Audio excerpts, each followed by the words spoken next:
প্রিয় দর্শক, সবাইকে ঈদের অনেক অনেক শুভেচ্ছা জানিয়ে শুরু করছি বাংলাদেশ টেলিভিশনের বিশেষ ঈদ আড্ডা। আমি তানভীর তারেক। শুরুতে আজকের আড্ডার যে সঙ্গী রয়েছেন আমার সাথে, তাদের সাথে পরিচয় করে দিই। আমার ঠিক বামে রয়েছেন চিত্রনায়িকা আইরিন সুলতানা, রয়েছেন রকস্টার এসআই টুটুল। ঈদ মুবারক। আমার ঠিক ডানে রয়েছেন ফাহমিদা নবী এবং চিত্রনায়ক নীরব।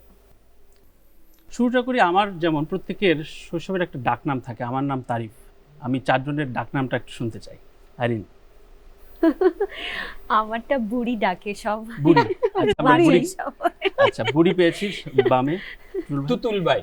তুতুল। আচ্ছা, তুতুল, বুড়ির তুতুল। নুমা। নুমা। আমারটা আসলে বিভিন্ন সময় বিভিন্ন রকম ডাকতো আমাকে। আমার মা ডাকতো মণি বলে। মণি। মণি। আচ্ছা, যাক। আর আমার তুতুল ভাই কিন্তু মানে ফিক্স না, এক এক সময় এক এক রকম। কিন্তু তুই আসলটা বল।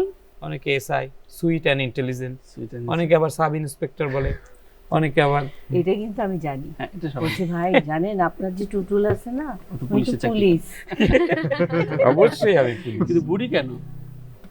জানি না, মানে ছোট ছিলাম তো, যেহেতু আমরা এক ভাই এক বোন, আমি ছোট তো আম্মু ছোটবেলা থেকেই বুড়ি ডাকে আমাকে। আচ্ছা। মানে ভাইও বুড়ি ডাকে, বাসার সবাই এখন বুড়িই ডাকে, মানে আমার নাম ধরে কেউই ডাকে না, বাসার সবাই বুড়ি বলেই ডাকে। সো মানে যে যদি কেউ বাইরে থেকে শোনে তাহলে তাদের প্রথমে একটু মানে সমস্যা হয়ে যায়। খুব স্বাভাবিক। আমি একটু নোয়াপার কাছে যাই। নোয়াপা, সবার কাছে শুনতে চাই, তারকা জীবনে একটা এক্সপিরিয়েন্স থাকে।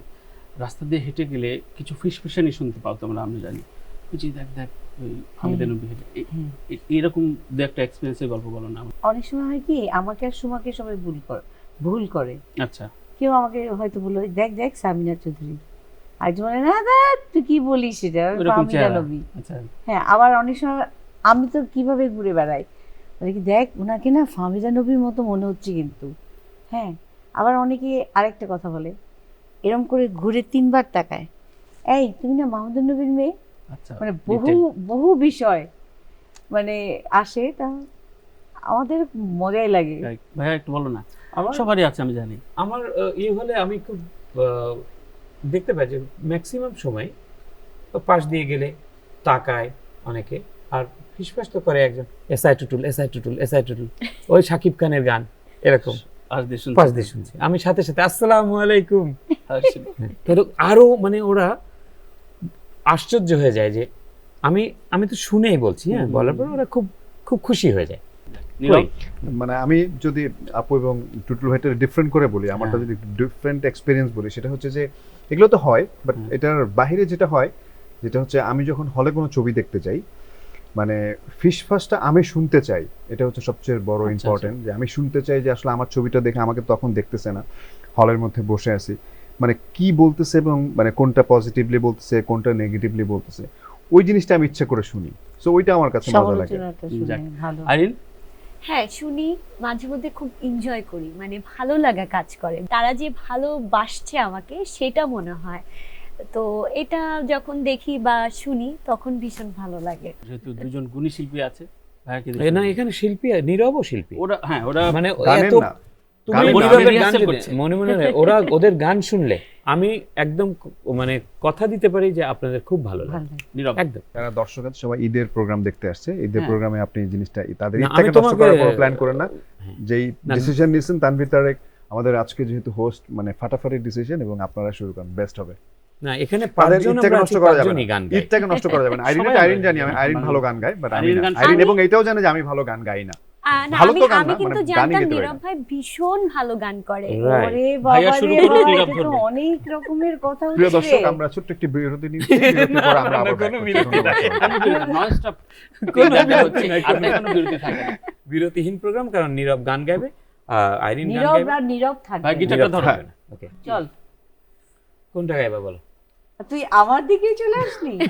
আমরা একটু শুরু করে দিই, ওদের ওয়ার্ম আপ আমরা আজকে। আচ্ছা হ্যাঁ, আচ্ছা, নতুন একটা গান ঈদের জন্য একটু শোনাই, মিষ্টি একটা প্রেমের গান। Please. বুঝছিস?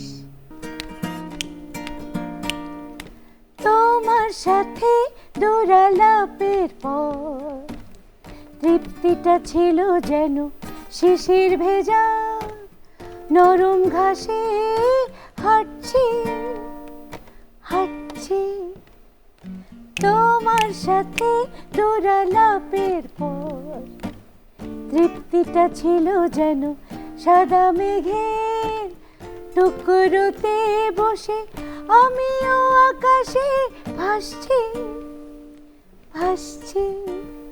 বাহ বাহ বাহ বাহ। আপু, এটা কি গানটা রিলিজ কার লেখা কার এই সুর? গানটা লেখা হচ্ছে রেবেকা জামান পলিন। মানে হঠাৎ করে না এই যে দুরালাপন, হ্যাঁ। তৃপ্তি, এই কথাগুলো আমার কাছে খুব চ্যালেঞ্জিং ছিল। যে আমাকে যখন বললো সুর করতে, কারণ তোরা দুজনই সুর করিস এবং টুটুলের সামনে আমি গাচ্ছি, আমার নিজেরই ভয় লাগছে। বাপ রে বাপ। তো এই সুরটা করার পরে আমি অনেক চিন্তা করেছি যে এটাকে আসলে কোন জায়গায় নিয়ে যাওয়া যায়। একটা মেয়ের ভাবনা আমাকে বললো, আপা এটা যদি 4 মিনিটের গান হয়, আপনি 4 মিনিটে কোনো দুঃখ আনতে পারবেন না, আপনার সাথে আমার এটাই কন্ডিশন। দুরালাপের গান যেহেতু, নীরব প্রথম দুরালাপে কোন মিষ্টি মেয়ের কণ্ঠে ইয়েস। তুমি মানে এই গানের গল্পে ধরো তোমার জীবনটা মনে শুনতে নাই, আমি চাচ্ছি। একটা মেয়ে ছিল বুয়েটে পড়তো আচ্ছা আচ্ছা। এবং তখন আমি ইউনিভার্সিটি পড়তাম, আমাকে প্রতিদিন একটা গানই শোনাইতো, ও ফুল ফোটে হ্যাঁ, সমাপার গান। ঝরে, এবং আমি প্রতিদিন একই গান শুনতাম এবং আমি তার নামও জানি না বা কখনো দেখা হয় নাই।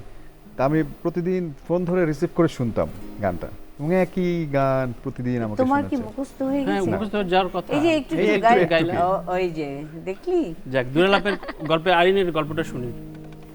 আমার- কার দুরালাপের আমি তো মুগ্ধতা? আমি ফোন পেয়েছি অনেক পরে, মানে আমার ফ্যামিলি থেকে আমি অনেক পরে ফোন পেয়েছি। তো প্রথম মেবি ফার্স্ট ফোন কিনেই হচ্ছে আব্বুকে কল করছিলাম। সঙ্গীত শিল্পীদের কাছ থেকে সিনেমার গল্পটা শুনতে চাচ্ছি যে কোন চরিত্র, কোন ছবিটা নিজের জীবনের সাথে মিলে যায়, খুব ইমোশনাল অ্যাটাচমেন্ট হয়েছিল টুটুল ভাইয়া? জীবনের সাথে মিল এখনো পাইনি আমি আসলে, আমার জীবনের সাথে মিল। আচ্ছা, প্রশ্নটা এটাও হতে পারে হ্যাঁ। যে তুই কোন ক্যারেক্টারটাকে বেছে নিতে চাস, একদম। তোর ইচ্ছা করে। ও সব সময় আমার ফানি ক্যারেক্টার, আমার দিলদার বা টেলিসামাদ এই ধরনের, যে ধরনের ফানি, যে খান জয়নুল, এই ধরনের ক্যারেক্টার মজার। আমার মজার। খুবই ভালো লাগে। এবার একটু পারস্পরিক আসি, তুমি যেহেতু বললো নীরব একটা প্রশ্ন করবে নোয়াপাকে। আমি জানি যে নুমা আপাকে একজন ঈদের দিন নাকি একজন একটা প্রেমের প্রস্তাব দিয়েছিল, সেটা কোন এক ঈদের দিন তুমি আমাকে একবার মানে এই ধরনের কিছু বলেছিলে যে। হ্যাঁ, সেটা হলো যে ওই যে নোয়াপা মানে- লজ্জা পাচ্ছে। না না, আমি লজ্জা পাচ্ছি না, কারণ কি ওটা একটা ঘটনা ছিল। প্লিজ বলো না, বুঝছিস? প্লিজ আজকে। ঘটনাটা হলো তার নাম ছিল বলা যাবে? হ্যাঁ বলছি তো, আচ্ছা, নামটা হলো সুলেমান। সোলেমান। সোলেমান, আচ্ছা, সোলেমান। হ্যাঁ। তার মানে- না একটা ভারী চশমা। আসল নামটাই বললে তো? হ্যাঁ, হ্যাঁ হ্যাঁ, আচ্ছা। শোন না, তো ভারী একটা চশমা, মাথায় টাক, হ্যাঁ, একটা পাঞ্জাবি পরে থাকে এ পর্যন্ত বোতাম লাগানো, আর আমি হাসি, আমি আমি ছাদের বারান্দায় মানে ছাদের যে রেলিংটা ধরে হাসি, আর সে মুখ ধরে তাকায় থাকে। কারণ তখন নুমা আপা আর একজনের বউ, তখন আচ্ছা, আমার নাম মানে হচ্ছে আসলে, সানজিদা আমি কি ভাবি। নুমাফা নাকি, আমি তো সানজিদা ভাবি। তো আমরা একটা নাটক করেছিলাম, বুঝছিস? ও আচ্ছা, নাটকের গল্প চলছে। হ্যাঁ, তোরা তো আচ্ছা, এটা অনলাইন রিপোর্টের আচ্ছা, মতো হয়ে গেল আচ্ছা, আর শোন, কি। ওরা অভিনয় করে, আমরা যদি একটু অভিনয় না করি তাহলে একদম, কেমন করে হবে একদম, বল? একদম। তোরা না, তো তারপরে এটা খুব ভালো এবং আমার কাছে মনে হয় যে আপনারা অভিনয় করার যে সাহসটা দেখাইছেন এটা মানে অনেক এবং এটা খুবই মানে নরমাল, কিন্তু আমাদের মানে আমি জানি না মানে আইরিন আমার সাথে একমত হবে কিনা, আমার কিন্তু গান গাওয়া একটা বিশাল বড় মানে সাহসের ব্যাপার, ওই সাহস আমি কখনোই দেখাবো না। নীরব, তুমি যদি এটা দেখো, আমি নিজেই দেখে আমি নিজেই মুগ্ধ। এত ভালো এবং অভিনয় কিভাবে আমরা এত করব? আমরা ভালো অ্যাক্টিং করলে আমাদেরকে বলছে তো যে ফারুকি বললো আপনাদের তো এখন রিকশায় উঠতে স্ক্রিপ্ট হবে। আমাদেরই পুরা করে script। নিতে হবে। মানে যৌথ ও করে। তো- হ্যাঁ, এবং ওকে যখন আমি আঘাতটা দিলাম, আচ্ছা, সরি সোলেমান, সোলেমান, হ্যাঁ হ্যাঁ সোলেমান। সোলেমান, হ্যাঁ আচ্ছা, আচ্ছা, আচ্ছা। ও হলো সোলেমান, আমি হলাম সানজিদা ভাবি। তো আমি বললাম যে সরি, একটা পরকীয়া সবুজ রঙের বাতি দেখালেই তারপরে আসে হলুদ, তারপরে আসে লাল। এই সুতরাং- ডায়লগটা ছিল। হ্যাঁ, সুতরাং তুমি এখন আউট। ও এত ভালো অ্যাক্টিং করলো, মানে তোমরা চিন্তাই করতে পারবা না যে আমরা কি ভালো অ্যাক্টিং করেছি। কারণ আমি যে একদম। চশমাটা পরেছিলাম, হ্যাঁ। ওই চশমার মধ্যে দিয়ে আমার চোখ দুটো ডিমের মতো দেখছে, বড় বড় প্লাস প্লাস পাওয়ারের চশমা। দারুণ আমি ছিল। ওটা দেখে নুমাপাকে দেখতেই পাই না, কারণ নুমাপা ওখানে একদম মনে করো মাইক্রো ছোট মানে মাইক্রো সাইজের একটা অনুভব, অনেক দূর, কিন্তু উনি কিন্তু এখানে দাঁড়িয়ে আছে, আর আমি আপা বলছে তুই, আমি কিন্তু কাছে, তুই দৌড় দিয়ে ওইদিকে দূরে যাস না। আমরা ছিলাম উপস্থাপক বদল প্রসঙ্গে, যে নীরব প্রশ্ন করবে হ্যাঁ নোমাপাকে। আমাকে মানে আপু যে এই গল্পটা বলতেছিল যে ফাহমিদা নবী এবং সামিনা চৌধুরী, এবং এই কনফিউশনটা কিন্তু আমার মধ্যে অনেক ছিল। এবং আমরা যখন এই যে লকডাউনটা যখন শুরু হয়েছিল, তখন আমিন আপা যখন আমাকে ফোন করছে, হোয়াটসঅ্যাপ থেকে কল দিয়েছে, আমেরিকান নাম্বার, আমি এবার করে, কারণ এই কনফিউশনটা কিন্তু আমার অনেক অনেক আগের থেকে, এবং দিকে, আমি কখনো অনেক চাই না এটা আমি করি, মানে আচ্ছা। ডিসকভার করে ফেলি, মানে এটা আচ্ছা। একটা এক্সাইটমেন্ট বা আমি একটা থ্রিলের মধ্যে আজকে থাকি। বলে ফেলো। আজকে তুমি না এটা ঠিক আছে, এখন ঠিক ঠিক আছে, আছে, মানে okay. যখন দেখে ফেলি না, আমাদেরও এক ফ্রেন্ড আছে রাহাত সাদাত, ওদেরকেও আমরা খুব কনফিউজ, মানে আমি কনফিউজ ওরা হয়ে কি যাই। টুইন? টুইন, হ্যাঁ। আচ্ছা আচ্ছা। সো তখন সামিনা আপা যখন ফোন করছে, তখন আমি আবার আপুড়িয়ে দেখতেছি। সো আমার মনে হয় যে এটা দুজন একসাথে থাকলেই মানে দুজনকে আলাদা করা যায়। আর একটা জিনিস কি, এরা দুইজন কখনোই মানে ওর পরিচয়ে বাঁচতে চায় না কোনোভাবে। না একদমই না না। ওইটা এবং না, দুই আমি যেটা বোনে বলছি যে মানে বিশেষ করে আমি তো খুব কাছের তো মানুষ, মানে কেউ যদি বলে যে সুমা আপা ভেবে যদি তাকে ই করে, খুবই কিন্তু মাইন্ড করে। কে বড় কে বড় কে ছোট, এটা বাংলাদেশের মানে 80% মানুষ জানে না এবং কনফিউজ হয়ে নীরব তো ফেলবে। জানেই না। না, বলো, আমি জানি, আমি না জানি, এবার আমি বল, জানি। এবার সামিনা নীরব চৌধুরী বলো এবং যে এটা ফাহমিদা একটা নবী, কে তোমার বড়? জন্য কে বড় একটা কে ছোট? ধাঁধা থাকে। এই মানে যে- ধাঁধা মানে যেটা হচ্ছে যে এমন হতে পারে যে না অ্যানসার চাই। আমরা please, যে- এটা আমি না। জানি। আচ্ছা ঠিক আছে, প্লিজ আপু আমি বলো, নীরবে বলো, বলবো। আপু বলো। কে বড়? এই তো আপু ভুল বড়। বললো। আচ্ছা। না, ভুল বললে তাহলে আপু ছোট, যে কোনো একটা হবে। মানে কি ও হচ্ছে ও হলো, এখনো কনফিউজ ও কিন্তু না না ও কোনো তর্কে যেতে চায় না। যাক। আইরিন প্রশ্ন করবে এসে টুটুলকে। ভাইয়ার প্রথম নিজের সুর করা নিজের লেখা গান কোনটা ছিল? আমি পারবো না, অনেক Serious? কঠিন কোশ্চেন। সত্যি সত্যিই পারবো না। আচ্ছা সত্যি তুমি ফেলে তাহলে গেছে। ওকে জিজ্ঞেস করো, একটা প্রশ্ন আমি করে বলি। মানে আমি কনফিউজ হয়ে গেছি, মানে কোনটা আসলে আমি প্রথম আমি সুর করেছিলে? লিখে না না প্রথম এখানে লেখা লেখা এবং এবং সুর সুর করা। করা এবং গাওয়া, কঠিন এটা একটা। কঠিন কোশ্চেনই তো। প্রথম জিনিসের ভালোবাসা বা ভালো লাগা আমার কাছে মনে হয় যে একটু আলাদা থাকে সব সময়, তো ওটা হচ্ছে সবাই মনে রাখে, ওই জন্য আসলে আমি ভাইয়াকে ওরকম একটা খুব সুন্দর। খুব দারুণ কোশ্চেন প্রশ্ন। করলাম। আমি এবার প্রশ্ন করছি আইরিনকে। হ্যাঁ, আইরিন, তোমার জীবনে কোন গানটা খুব বেশি রিলেট করেছে, বেশি আবেগাক্রান্ত করেছে? অনেক গান আছে, অনেক গানই প্রচুর শোনা হয়। সো ভাইয়ারই একটা প্রেমে গান আছে, পড়াকালীন বা বিরহের দিন সময়? যায়, এই গানটা বহুবার শুনেছি। সো এখন মানে এরকম অনেক গান আছে যে প্রচুর শোনা হয়েছে, প্রচুর শুনি, এখনো স্টিল নাও এখন। টুটুল ভাইয়া, নোমা ভাইকে প্রশ্ন করো। কোশ্চেন আমাদের আমাদের আমি জানি প্লিজ। কোশ্চেন এখনই যদি আমি জিজ্ঞেস করে যাই, আচ্ছা তোর আর আমার বয়সটা বলে দে আগে। ওইটাই জিজ্ঞেস করতে চাইছি। উনি হচ্ছে মাত্র 17 বছর হলো এখন, 4 মাস। 17 বছর মানে 4 ঈদের দিন থেকে 17 বছর 4 মাস 23 দিন। হ্যাঁ। আর Specific. ওর হলো 24 বছর 7 দিন। মানে মাস আর হয়নি। মাস হয় নাই। গানে হয়তো পরিচয় দুজনের বিভিন্নভাবে, বাট প্রথম সাক্ষাৎ এবং দেখা কথাবার্তা কবে? আমি ওনাদের খুব খুব বড় ফ্যান ছিলাম, স্বাভাবিক। আমি খুবই অ্যাডমায়ারার ছিলাম দুই বোনের, চিকিচিতা থেকে শুরু। হুম। এবং যখন যদি কিছু মনে না করেন, তারপর এই ধরনের ম্যাগাজিন অনুষ্ঠান হতো, শুভেচ্ছা, তারপর কথার কথা ইত্যাদি ইত্যাদি, তো অনেক পরে এলো। যদি কিছু মনে না করেন, যদি কিছু- হ্যাঁ ওই তখন হ্যাঁ। ফজলে লোহানী স্যার ছিলেন। তো তখন ওই সময় কোনো একটা ম্যাগাজিন অনুষ্ঠানে, আমি বলতে পারবো না কোন ম্যাগাজিন অনুষ্ঠানে, কিন্তু চিকিচিতা শুনেছিলাম।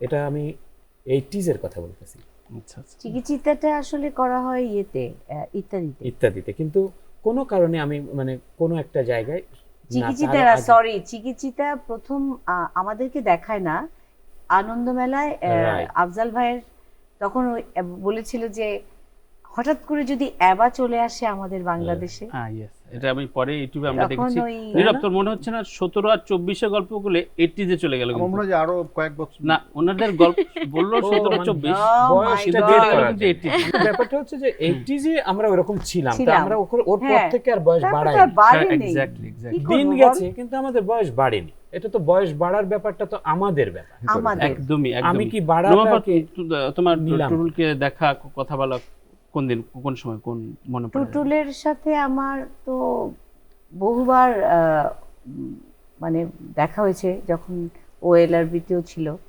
এবং আমরা একটা বাসায় আমাদের একটা অনুষ্ঠানে প্রথম টুটুলের সঙ্গে দেখা হয়।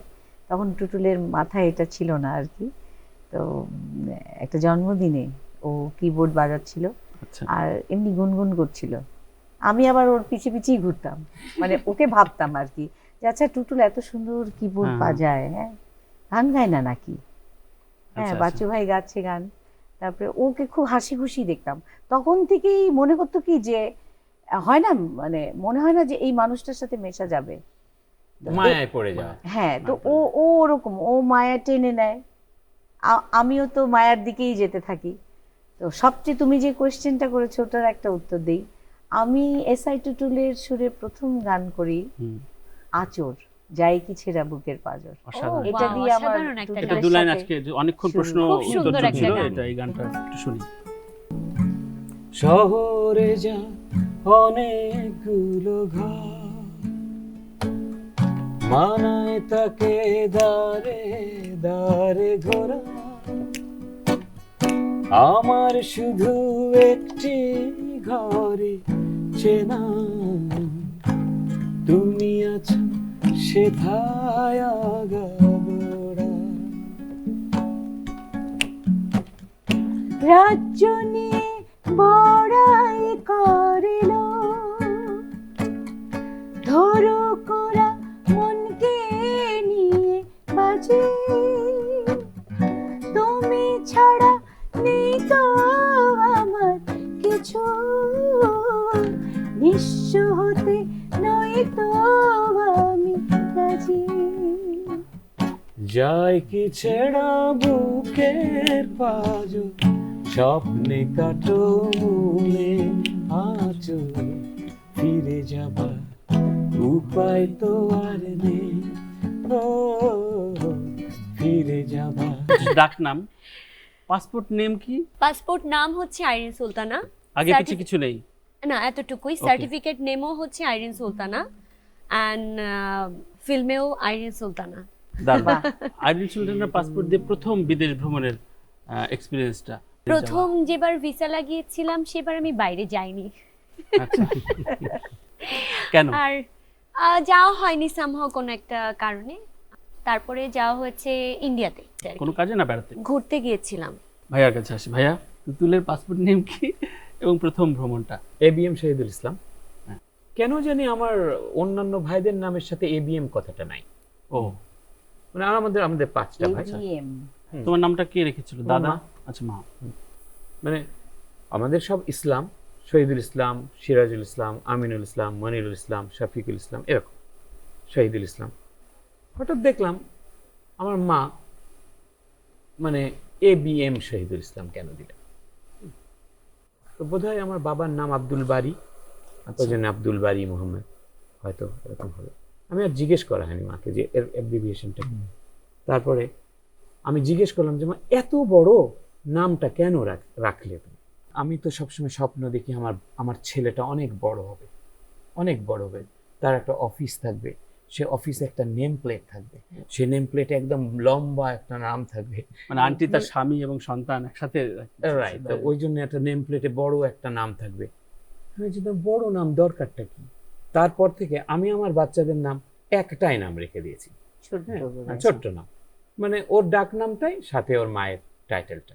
ওর মায়ের টাইটেল হচ্ছে, যেহেতু ওর মায়ের অধিকার বেশি আমি মনে করি, তো এই জন্য সবগুলোর পেছনে আহমেদ লাগিয়ে দিয়েছি, তানিয়া দারুণ। আহমেদ। আচ্ছা, আচ্ছা। আর আরশ, শ্রেয়াস, আয়াত, হ্যাঁ তাওয়া, যাক, এগুলো। প্রথম এক্সপিরিয়েন্সটা।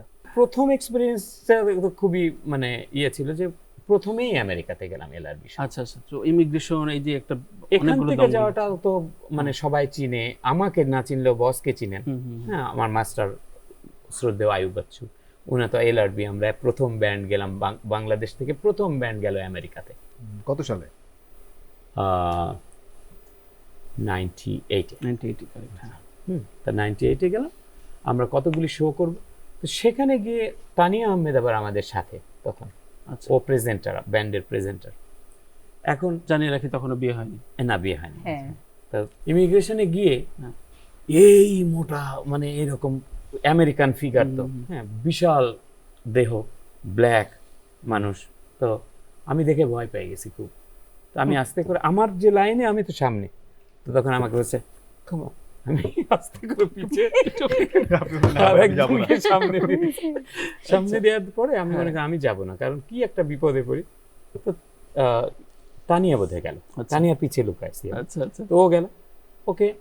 আমাদের মানে বেসিক্যালি P3 ভিসাতে বেশিরভাগ যতদিন আমরা চাই ততদিনেরই ভিসা দেয়।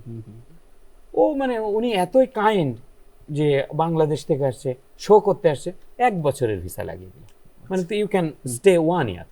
আর আমি ছোটখাটো যাকে খুঁজে দেখছি এটা একটু ঠান্ডা ঠান্ডা এরকম, ওখানে গেছি, আমাকে ওই 30 দিনের ভিসায় দিল। তো বিরাট এখন মানে যে ভয়টা পেয়েছিলাম, তো আমাকে এটা নিয়ে তখনও বাচ্চু ভাই অনেক হাসাহাসি করতো যে তুই বোম পুলিশ দেখা এরকম গেলি না, তুই এরকম দেখি যে তানিয়াকে আগায় দিলি। এটা নিয়ে আমার এখনো মানে অনেক স্মৃতি আর কি। আর একবার নুমা আপার সাথে যখন সুইডেনে গেলাম, পাসপোর্ট আমাদের কাছে রেখে উনি ঢুকে গেছে। আচ্ছা না আমরা ঢুকে গেছি, উনি শপিং করছে, এটা লিপস্টিক দেখে, এটা দেখে, ওটা দেখে এরকম করছে। আমরা ওনাকে পাই না, আমরা মনে হচ্ছে ঢুকে গেল নাকি। আর আমাদের ওনার পাসপোর্ট আমাদের, সব আচ্ছা তাও আনমোলের কাছে ঢুকে গেছি আমরা। এখন ও তো আর ঢুকতে পারতেছে না, কারণ পাসপোর্ট দেখতে মানে চাচ্ছে না পাসপোর্ট। পরে আমাদের কাছে তো ফোনও নাই যে তাকে এই করবো, তা আসছেই না।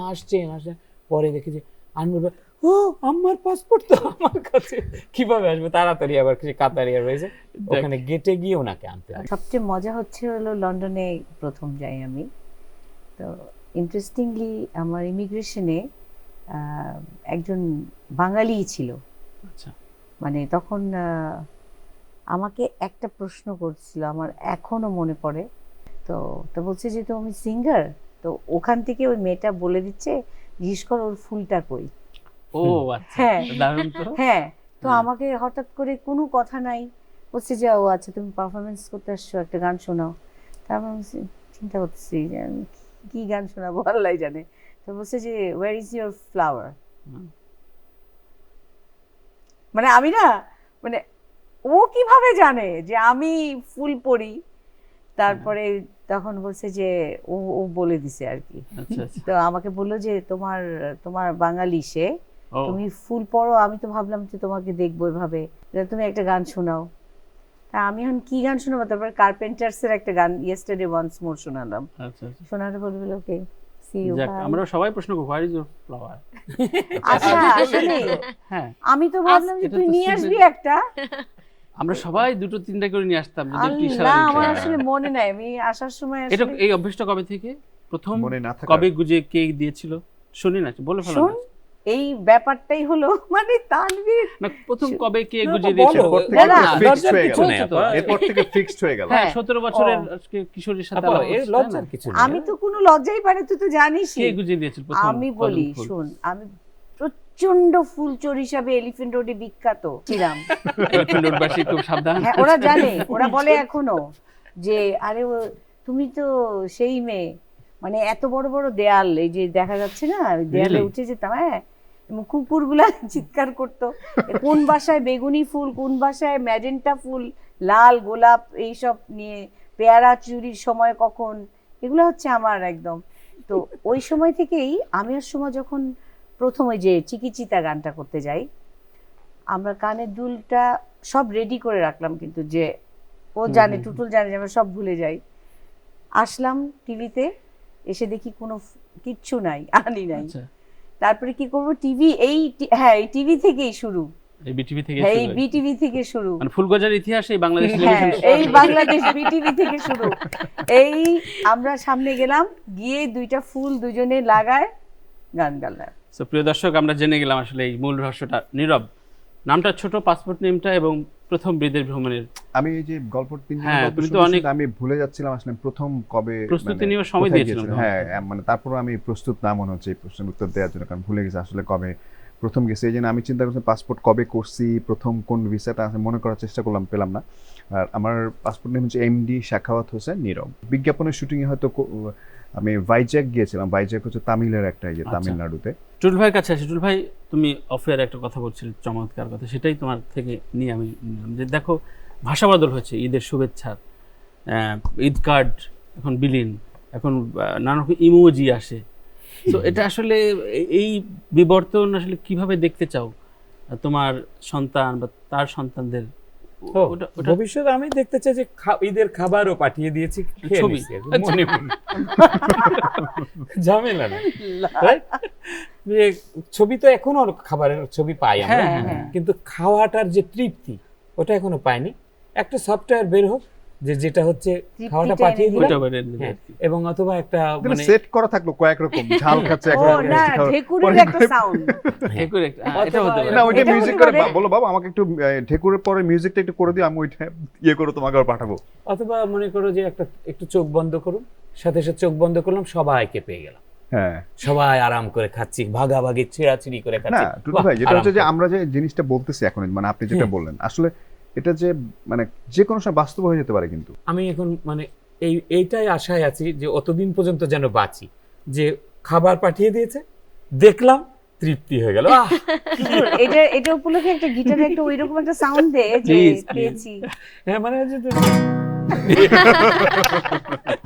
এইরকম একটা ঈদ যদি হতো, ভবিষ্যতের ঈদ, আমার হ্যাঁ। একটা ঈদ দেখার খুব ইচ্ছে, যে ঈদ চলছে, যে কেউ যে কোনো লোকের বাড়িতে আসবে, আসলেই খেতে পারবে, আনন্দ করতে পারবে, যে আর যাচ্ছে পথে, ভাই কেমন আছেন, খাবার দেন, এইরকম একটা সবাই সম্পর্কটা জায়গাটা। এইরকম সম্পর্ক হয়ে যাক, এবং এটা বাংলাদেশেই সম্ভব, কারণ বাংলাদেশের মানুষের এত মায়া যে এটা বাংলাদেশের মানুষের পক্ষেই সম্ভব। কারণ এখন কিন্তু আমি দেশের বাইরে বহু জায়গায় গিয়ে দেখলাম সিকিউরিটি নিয়ে এত বেশি চিন্তা করে এখনো ওরা, যে উনি কেন আমার নাম জিজ্ঞেস করলো, প্লেনে পাশে সিটে যাচ্ছি, একেবারে 14 ঘন্টা বসে যাচ্ছি, একসাথে বসতে হবে।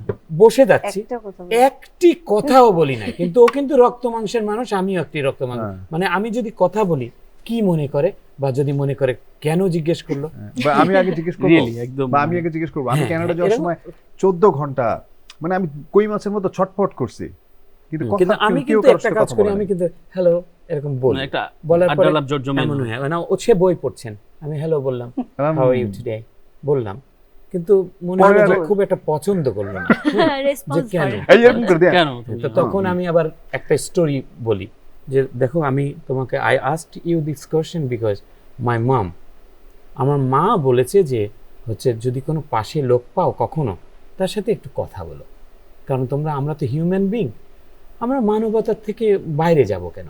আমাদের গ্রামে ট্রামে গেলে এখনো কিন্তু অনেক মানুষের কিন্তু খুব বেশি ওয়েল অফ না তারা, কিন্তু হাসি মুখ আছে, একটু যদি হাসি। জিজ্ঞেস করেছে খেতে দিবেন আজকে, আসেন, কোনো ব্যাপার না, যা খাবো খাবেন, আপনারা বড় লোক মানুষ, কি খাইতে পারবেন আমাদেরটা? কি অদ্ভুত সুন্দর কথা। একদম মায়া, কি মায়া। তো আমরা ঢাকায় এরকম হয়ে যায় না সবাই মিলে? সত্যি হবে, সেই আশায় আমরা বুক বাঁধি। আমরা নোমাফার গানে যাবো, তার আগে একটা প্রশ্ন একটু আরিনের কাছ থেকে নিয়ে নিই। তো আরিন, স্টেজ পারফরমেন্স করতে হয়, এবং স্টেজ পারফরমেন্স একটা মানে বিশাল দঙ্গল, মানে ভীষণ কঠিন এবং ইনস্ট্যান্ট সেটার এবং এখানে অনেক ধরনের দুর্ঘটনার সম্মুখীন হতে হয়। স্বাভাবিক একটা ফ্লোরে 5-6 মিনিট পারফর্ম করা, সেই রকম কোনো ঘটনা কোথায়, কোন স্টেজ, কোন গানের সাথে? লাস্ট ওমানেরটাও শেয়ার করতে হতো, তুমি আর নীরবই মনে হচ্ছিলে সেখানে। মানে হ্যাঁ হ্যাঁ, ওইটাতে একটা মজার ব্যাপার ছিল, আমি অনেকগুলো ড্রেস পরেছিলাম একসাথে, মানে চেঞ্জেসের ব্যাপারটা ছিল Changes, yes. ওই শোটাতে, মানে একটু লেটও হয়েছিল, মানে কোরিওগ্রাফি যিনি করেছিলেন ওখানকার তখন ইমনের নীরবের একা নাচতে হয়েছিল আর কি। নীরব ভাই হ্যাঁ আগে ঢুকে গেছিল, সে একটু- পারফর্ম করছিল, আচ্ছা। কিন্তু আমি ততক্ষণে যেতে পারিনি। যাক, আমরা গানে যাই।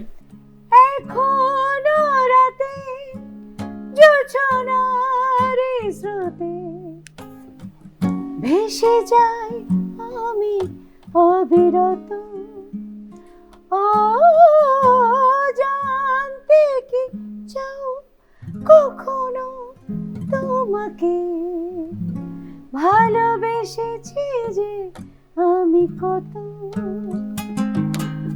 আমি জোছনা হব, জোছনা হব, ভরা জোছনা এ রাতে, আমি তারা হব, তারা হব, তারা ভরা জোছনা রাতে।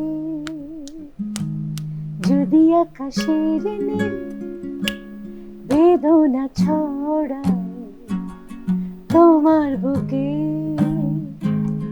যদি সাগরের চল ধরে রাখো ওই দু চোখে, আমি আকাশ হব, আকাশ হব, আকাশে ওড়াবো তোমাকে।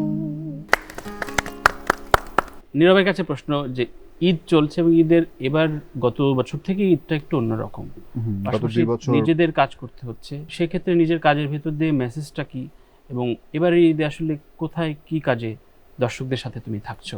রোজার ঈদ এবং কোরবান ঈদ এবং এবার একটা ঈদ, সো 3টি ঈদ আমরা, এটা 1957 থেকে বাংলা চলচ্চিত্রের ইতিহাসে প্রথম মানে এই 3টা ঈদ পরপর যেখানে ছবি রিলিজ হয়নি।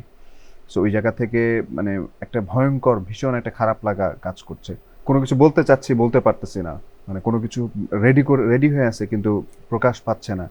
সো ওই জায়গাগুলোতে মানে একটা খারাপ লাগা আছে, যেহেতু আমাদের পুরনো হল অনেক হল আছে এখনো, সেই হলগুলো আসলে কিভাবে সাস্টেইন করবে, সেই জায়গা থেকে হল মালিকগুলো কতটুকু তারা স্টে করাবে ততদিন হলগুলো একটা মাল্টিপ্লেক্স তৈরি দারুণ। করার আমি জন্য। সহজ করে বলি যে আসলে কোন কাজটা থেমে গেল করোনাকালীন সময় গত বছর থেকে তোমার?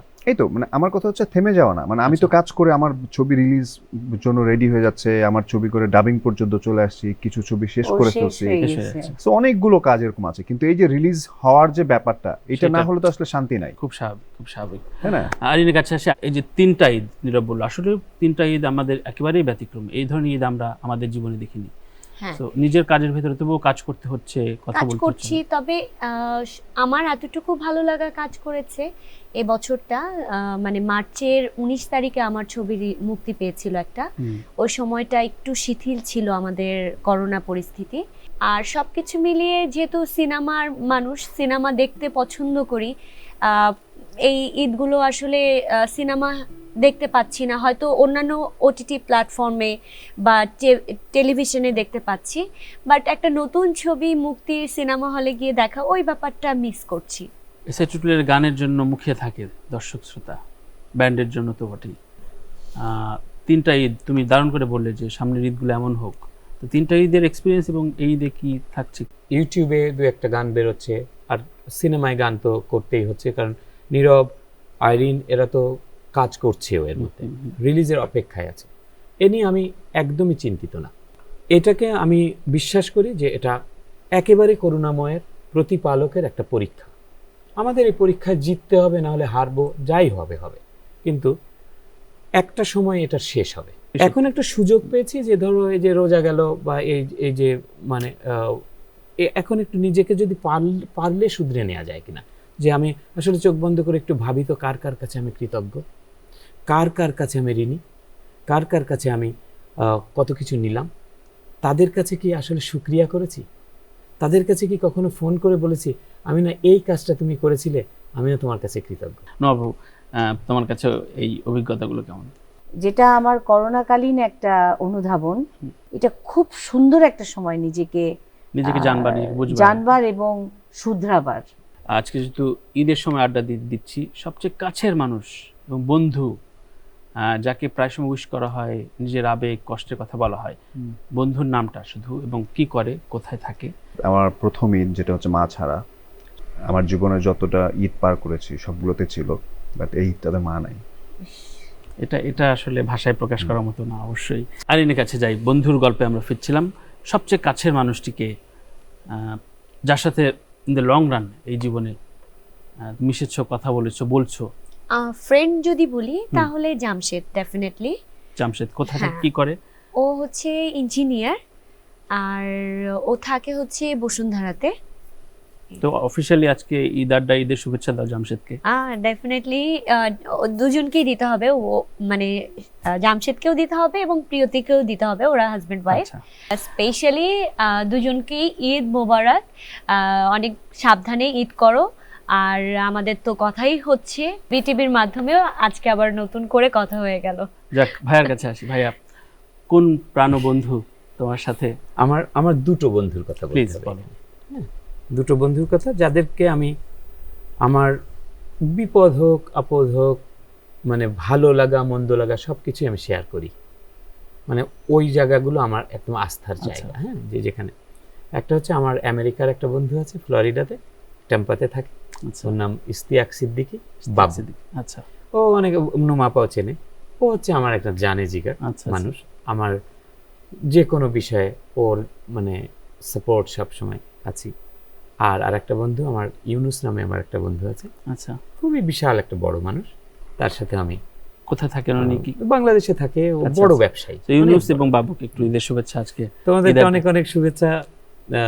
ইউনুস আমার বন্ধু, ও আমাকে দোস্ত, আমরা দোস্ত পাতিয়েছি, আচ্ছা সে পুরনো আমলের দোস্ত পাতায় না সেটা। আর বাবু, বাবু নিশ্চয়ই যদি দেখে খুব মানে ইমোশনাল হয়ে যাবে যে আমি ওর কথা বললাম। এই দুটো মানুষকে আমি সবসময় সত্যি সত্যি। নোয়াপা, শোন, আমার না আসলে পৃথিবী জুড়ে সব আমি জানি। মানুষই আমার বন্ধু, এবং আমি না কাউকে বাদ দিয়ে কথা বলতে পারি না। আমরা মজার একটা গল্প করি, আমাদের গানের শুটিং করছিলাম আমরা। হ্যাঁ, সেটা বলো আমি বলি। বলো। বলো। আমরা সিলেটে গানের শুটিং করছি, আমার ওর একটা রোমান্টিক সং। আচ্ছা এবং তখন হচ্ছে সিলেট ওই যে 6 ডিগ্রি। রিসোর্টে 6.2 এবং 6.2 তে বৃষ্টিতে ভিজে গান করব। হ্যাঁ, আচ্ছা এই এবং ঠান্ডার মধ্যে। নীরব ভাই হ্যাঁ। কোনোভাবে এগ্রি না। আমি নীরব ভাইকে বলি কি চলেন না নীরব ভাই ছবিটা শেষ করে দেই প্লিজ প্লিজ প্লিজ, মানে সে ঠান্ডায় মরে যাচ্ছে পুরা, মানে ভয়ঙ্কর মানে লেভেলে, দুজনকেই 6.2 মানে ভিজতে হবে। বুঝতেছেন Oh কি my অবস্থা। God। এবং শ্রীমঙ্গলে শুট করছিলাম, আরো হ্যাঁ। ঠান্ডা। গরম ড্রাম পানি নিয়ে আসবো, ড্রামের মধ্যে গরম পানি দিব। কিসের গরম পানি? মনে করে গরম করে এখানে একবার দিলেই দিচ্ছে, তো শেষ। 1 মিনিট পর নাই, এটা ঠান্ডা হয়ে হ্যাঁ। যাচ্ছে। সব থেকে আমার কষ্ট হয়েছিল ওই ভেজা শাড়ি, মানে শাড়ি ছিল বোধহয় 5টা না 6টা চেঞ্জেস ছিল। আমি চেঞ্জ করার জন্য ওই ভিজা শাড়ি পরে পাহাড়ে উঠছি, চেঞ্জ করে আবার নামছি, আবার উঠছি। একটা ডায়লগ ছিল, একটা dialogue, ডায়লগটা যেকোনো বলো। একটা ছেলেটা হচ্ছে ইউনিভার্সিটিরই, সেও ওই ইউনিভার্সিটির বড় ভাই আর কি, র্যাগিং করে না ওরকম র্যাগিং করছে, আর সে এসে আমাকে খুব ফাইট টাইট করে আমাকে বাঁচালো। চারজনকে ভীষণ ভীষণ ধন্যবাদ। আমি গানটা রেখে দিচ্ছি শেষ করার জন্য, আমি দর্শকের কাছে বিদায় প্লিজ। নিচ্ছি। প্রিয় দর্শক, সবাইকে ঈদের অনেক অনেক শুভেচ্ছা জানিয়ে আজকে এই আড্ডাটা আপনাদের সাথে সময় কাটালাম, নিশ্চয়ই কিছুটা হলেও বিনোদিত করতে পেরেছে। একই কথা বলেই আমি সবসময় যে কোনো শো শেষ করি, সেটা হচ্ছে পারস্পরিকভাবে সহমর্মী হই, কারো ক্ষতি না করি, কারো উপকার যদি না করতে পারি অন্তত বলি কেমন আছেন। সহনশীলতা খুব প্রয়োজন। ভালো থাকি, ভালো রাখি আপনার আমার পাশে মানুষটিকে।